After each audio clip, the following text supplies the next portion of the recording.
ततोऽपि वा या स्मरेत् पुण्डरीकाक्षं सः बाह्याभ्यन्तराशुचि पुनात् पुण्डरीकाक्षं पुनातुः पवित्री धारणम। हम कथा का संकल्प लेते हैं, 5 दिवसीय श्री राम कथा का संकल्प लेते हैं। आपके द्वारा ये संकल्पित ज्ञान यज्ञ प्रारंभ होने जा रही है। दिन में आपने देव यज्ञ प्रारंभ करवाया, रात्रि में आपके द्वारा ये ज्ञान यज्ञ प्रारंभ होने जा रहा है।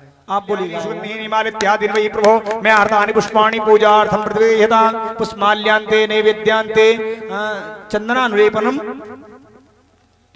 पुष्प ऊपर छोड़ दीजिए, ठीक है। इसके बाद प्रसाद दे दीजिए, यजमान जी को प्रसाद दे दीजिए। बाबा से पूछा गया कि आपने कथा क्यों लिखी। बाबा कहते हैं स्वांता सुखाय, मैं स्वयं को सुख देने के लिए भगवान की गाथा का वर्णन करता हूं। स्वयं को सुखी रखना भी भगवान श्री सूत जी ने समझाया। नैमिषारण्य में भागवत का प्रसंग है, भागवत में चर्चा हुई है। नैमिषारण्य में श्री सूत जी महाराज ऋषि मुनियों को कथा सुनाते समय इस बात का उल्लेख करते हैं। सूत जी कौन है? कई बार हम लोग कथा में बोलते हैं और हम आप ही नहीं, कई बार तो कथा सुनाने वाले वक्ताओं को भी ये भ्रम बनता है सूत जी और सुखदेव जी हम लोग एक ही मान बैठते हैं। सूत जी और सुखदेव जी हम समझते हैं एक होंगे, लेकिन भागवत जी में स्पष्ट वर्णन है कि सूत जी महाराज जो हैं वो सुखदेव जी के शिष्य हैं। परीक्षित जी के साथ में ही सुखदेव जी महाराज जी ने कथा सुनाई है सूत जी को, और सूत जी ने सुखदेव जी से कथा सुन करके आए नैमिषारण्य। नैमिषारण्य में जब आए तो संत महात्माओं ने बड़ा आदर दिया, सम्मान किया।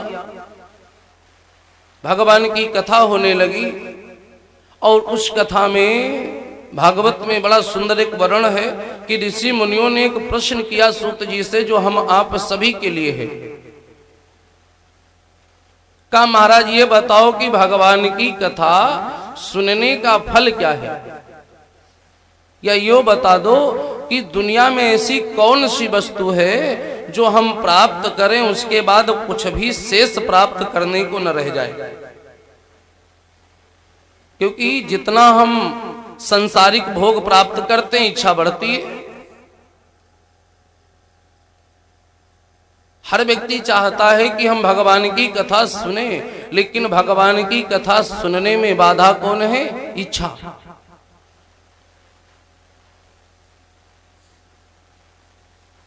इच्छा बढ़ती है तो इच्छा की पूर्ति में हमारा ध्यान लगा रहता कि ये कर ले, ये कर ले, ये कर ले।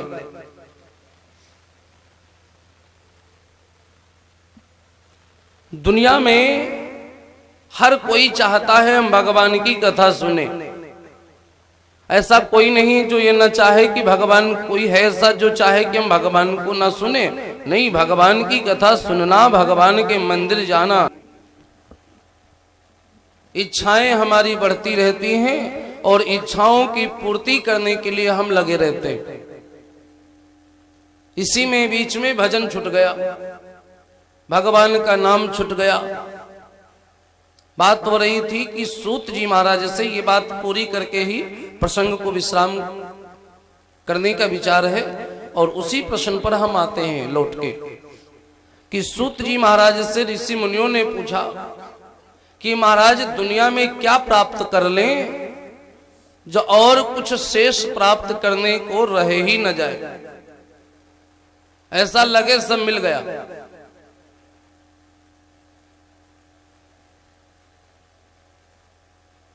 तो बड़ा सुंदर जवाब दिया। प्रसंग है, लंबा प्रसंग है, लेकिन हम आपको इसका भाव समझाना चाहते हैं जो कुछ ही क्षणों में और कुछ ही मिनटों में ये समझ में बात आ जाए।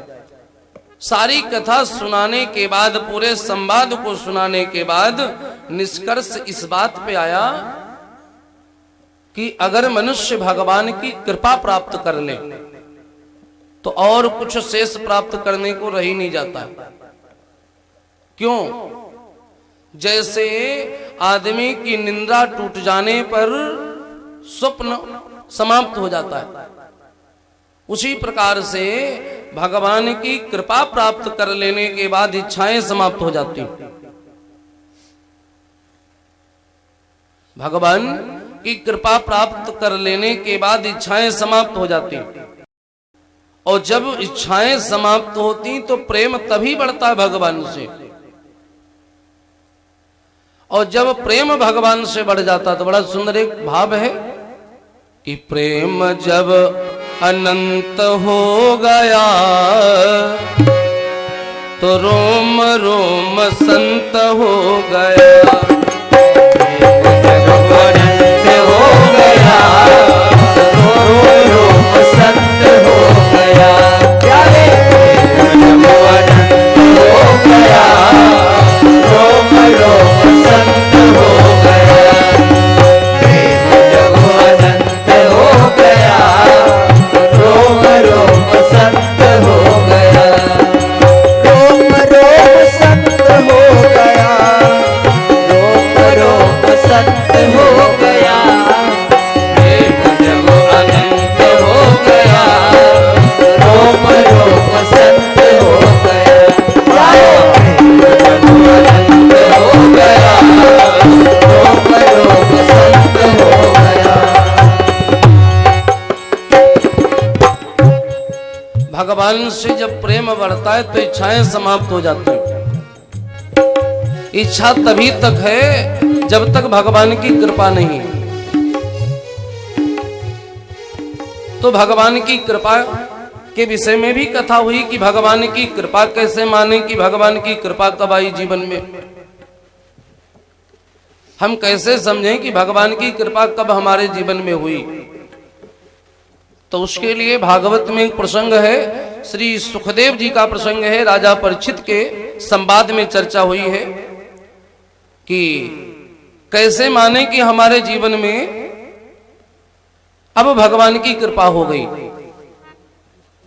तो श्री सुखदेव जी महाराज कहते हैं भागवत में कि जब आपके मन में दूसरों के प्रति सहानुभूति और भगवान के प्रति लगाव बन जाए।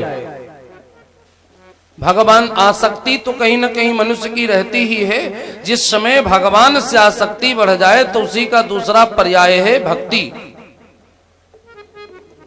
और भक्ति आ गई जीवन में तो समझ लीजिए कि ये आपके जीवन में भगवान की कृपा आ गई। दूसरी पहचान कि जब भगवान की कृपा होती है तो इच्छा नष्ट हो जाती है, और जब इच्छा नष्ट हो जाती है तो व्यक्ति मांगना बंद कर देता है। फिर वो ये नहीं कहता भगवान हमको ये दे दो। जिस दिन मांगना छूट जाए समझ लो उसी दिन भगवान की कृपा हो गई।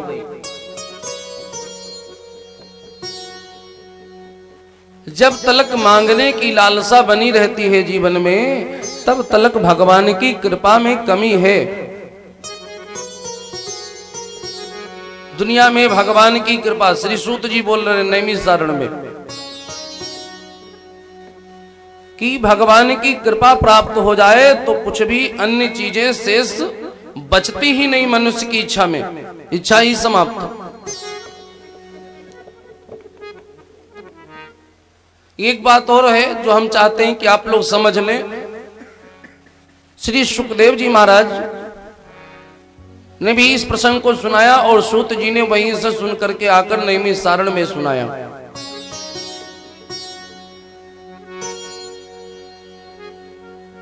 कि मनुष्य भगवान की कृपा प्राप्त करने के लिए भक्ति करता है, भगवान के सत्संग में जाता है और भगवान की कृपा प्राप्त भी कर लेता है तो क्या उसकी इच्छाएं समाप्त हो जाती? अगर नहीं समाप्त होती हैं तो किस प्रकार की इच्छाएं रहती हैं? और इस बात पर एक संकेत है, रामचरितमानस में भी गोस्वामी जी ने भी लिखा है, रामायण जी में, और नारद जी का संवाद है, वहां पर भी ये चर्चा हुई है। जेहि विधि होए नाथ हित मोरा, करहु सुबेग दास में तोरा।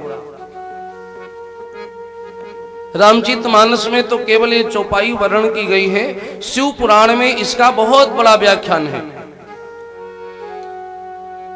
विधौत व्याख्यान ज्यादा तक जब जो कथा होती है उस कथा में करना ही होता है। कहीं पर हम लोग जाते हैं राम कथा के लिए, कहीं जाते हैं शिव कथा के लिए, कहीं जाते हैं भागवत कथा के लिए। अब यहाँ पर हम सारी कथाएं सुनाएंगे आपको, राम कथा, भागवत कथा, शिव कथा, हनुमंत कथा सभी होंगी। बहुत लंबा प्रसंग इस पर शिव पुराण में चर्चा की गई है और शिव पुराण में बड़ा लंबा प्रसंग इसको समझाया गया। और रामचरितमानस में चौपाई है, जेहि विधि होए नाथ हित मोरा, करो सुबेगी दास मई तोरा। भगत मांगता है लेकिन मांगता क्या है? भगवान आपकी इच्छा में ही हमारी इच्छा है। सीताराम कहिए ताहि विधि राखे राम, ताहि विधि रहिए। सीताराम सीताराम सीताराम कहिए ताहि विधि राखे राम, ताहि विधि रहिए। सीताराम सीताराम सीताराम कहिए, सीताराम सीताराम सीताराम कहिए। ताहि विधि राखे राम, ताहि विधि रहिए। ताहि विधि राखे राम, ताहि विधि रहिए। सीताराम सीताराम सीताराम कहिए ताहि विधि राखे राम, ताहि विधि रहिए। सीताराम सीताराम सीताराम कहिए ताहि विधि राखे राम, ताहि विधि रहिए। राम राम कहने वाला व्यक्ति कभी अकेला नहीं रहता। श्री हनुमान जी महाराज राम राम कहते हुए समुद्र पार कर गए। लौट के आए तो हनुमान जी महाराज से पूछा गया, राम जी ने पूछा कि बताइए आपने ये सब किया कैसे? श्री हनुमान जी बोले, हमें कुछ पता ही नहीं चला कैसे हो गया। सरकार सब आपने ही करवाया और जो आपने करवाया वही हुआ।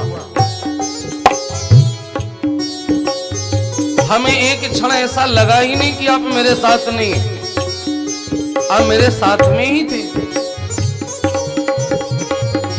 हो मुख में हो राम नाम, राम सेवा हाथ में। मुख में हो राम नाम, राम सेवा हाथ में। मुख में हो राम नाम, राम सेवा हाथ में। तू अकेला नहीं प्यारे, राम तेरे साथ में।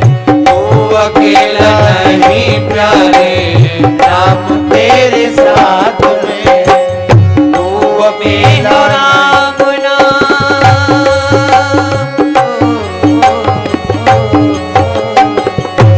मुख में हो राम नाम, राम सेवा हाथ में। तू अकेला नहीं प्यारे, राम जी तेरे साथ में। विधि का विधान जान, हानि लाभ सही। कहीं विधि राखे राम, कहीं विधि रहिए। विधि का विधान जान, हानि लाभ सही। जाहि विधि राखे राम, वाहि विधि रहिए। विधि का विधान